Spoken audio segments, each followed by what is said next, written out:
like to move into the second portion of our presentation today, which is it's an unusual, or just a different mix-up of what we've done before, and that we thought, yes, we wanted to look at our graduate students. That's a huge purpose of the Cottingham Colloquium, is to let you hear, and let whoever comes to the meeting hear from our graduates about the interesting and amazing work that they're doing. But then as we were looking at this particular topic on international consulting, we realized we didn't have to look very far to find that some of our own faculty are very involved in international consulting. So what we wanted to do today was to allow a couple of our faculty members to share from their experience, to reflect on what was shared so far, where their roads were similar, different, and just to provide an alternative point of view. So what we're going to do is have a couple of speakers come up and share their experiences, and then we'll move into, following that, a panel, a time of question and answer. So be thinking about, if I'm thinking about international consulting, how do I get started? What questions do I have for these experts that can maybe inform me as I go forward? First up, we're going to have Dr. Shunli Dong come up and share with us. He's an assistant professor of psychological and counseling services within our department. He earned his PhD in counseling, focusing on rehabilitation counseling from the University of Maryland, College Park, and that was in 2011. Before moving to FSU, in fall 2012, he taught at the University of Maine in Farmington, and his current research focuses on workplace and academic accommodations, transition to issues to work, into post-secondary education for youth with disabilities. He also is interested in mindfulness, in counseling, and multicultural counseling.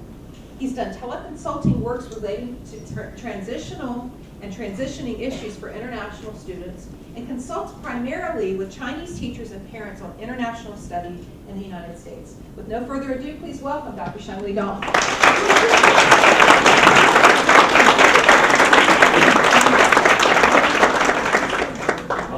Thank you so much. Actually, I have a dream. I also have a dream like Dr. Lee. May I speak, do my presentation in Chinese? Okay. Probably you see the notes here. One of my areas is in accommodation, so probably I will do as a role model to use that as accommodation. So I don't have the presentation in front of me. Actually, can you hear me well? Yes. Okay. Recording?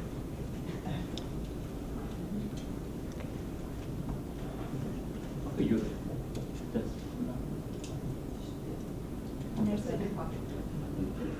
Okay, so Dr. Deborah Osborne asked me to do a panel here in terms of the international consulting. So I said, okay, why not? Because looks international, right?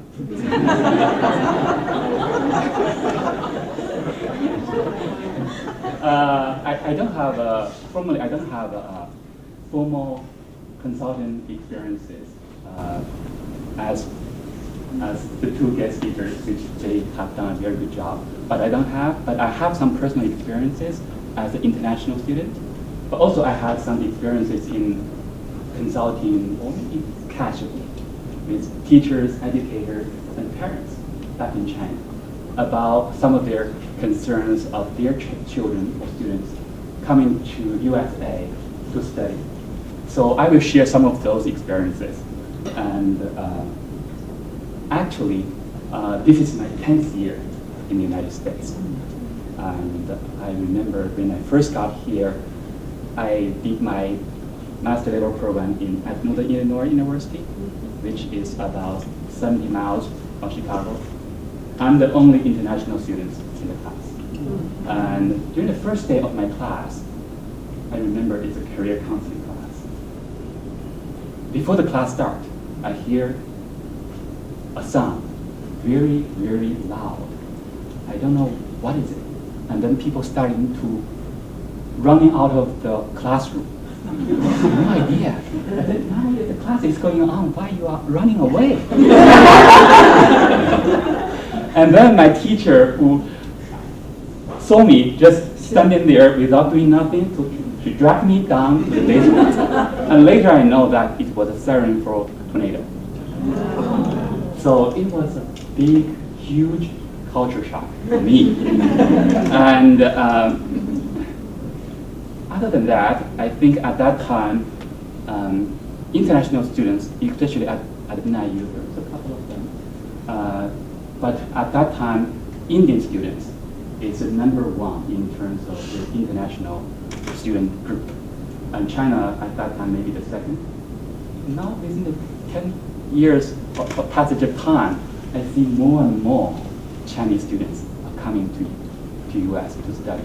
So today I have to talk a little bit about some of my experiences in terms of quote unquote consulting related to international students from China. What I noticed that is the students who are coming to USA, especially from China, their age is becoming more and more younger.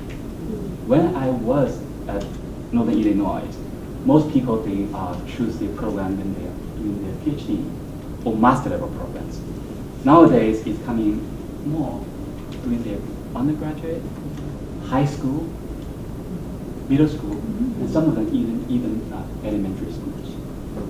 And actually, I live in a neighborhood where the family, the niece, came to U.S.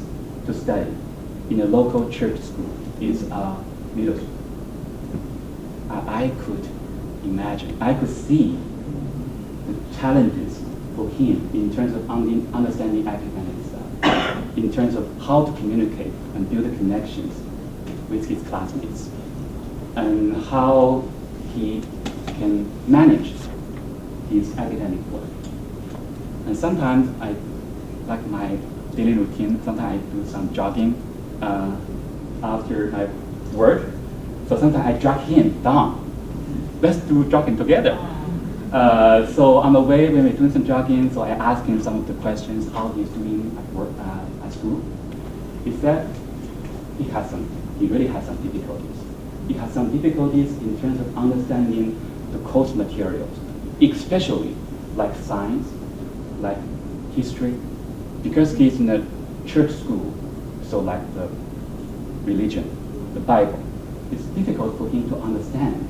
And one night, when I was busy preparing for the next day class, the young man, his name is Jiang Pierre, come to my home, knocked at the door, and said he had some questions he could not answer from the subject is math. Wow, I'm a math professor. I'll see what I can help. And when I'm looking at the, when I'm reading out the items, it's very, very difficult for me. I mean, math is not strong. I like math, but even for me, I find it very, very difficult.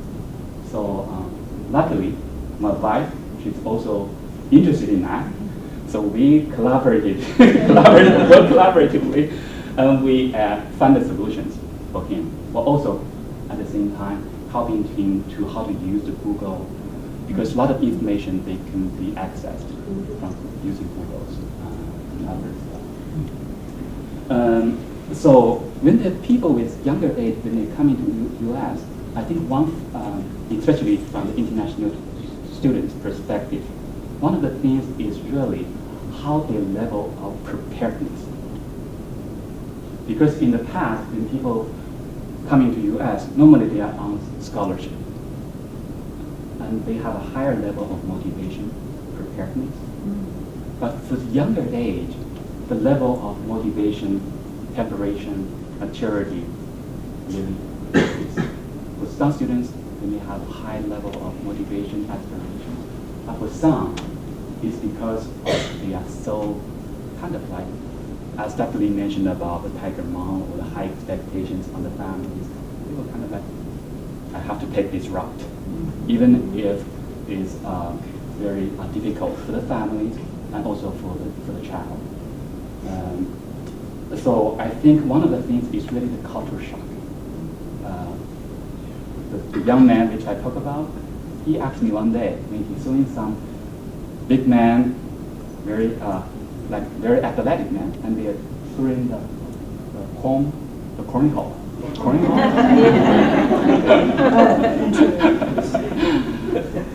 Was very curious because it's a very cultural event. And in China, probably it's more the girl will do some activities like that. So for a young man like the American adult is such athletic spirit and doing something like that. So it becomes very, very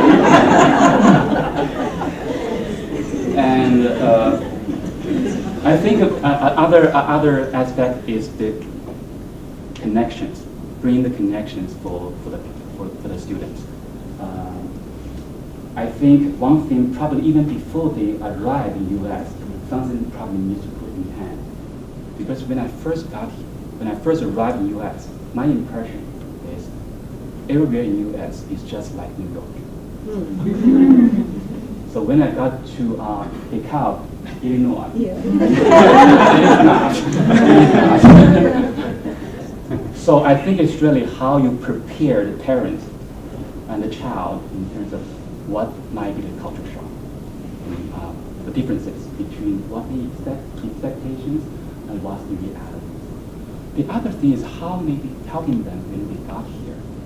When I arrived in DeKalb, although it is small town, I really liked that experience because even before I got there, I got an invitation that I have an option that whether I can join a host family.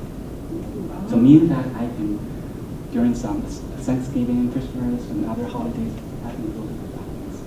I can even share the cultures. I still remember the time when I first go to the American family during Christmas, and they are starting to sing Christmas song, not Christmas song, birthday, happy birthday. I was curious. It was birthday today. And then they told me that it's Jesus. It's Jesus Christ's birthday. But I think it's really that the experience is getting the people involved, not only academics, but also in terms of how to get them connected socially and all other aspects. Probably in helping the people in understanding about the cultures and about other expectations. I think I have my time is running out. If you have any questions, I can do that later. Thank you.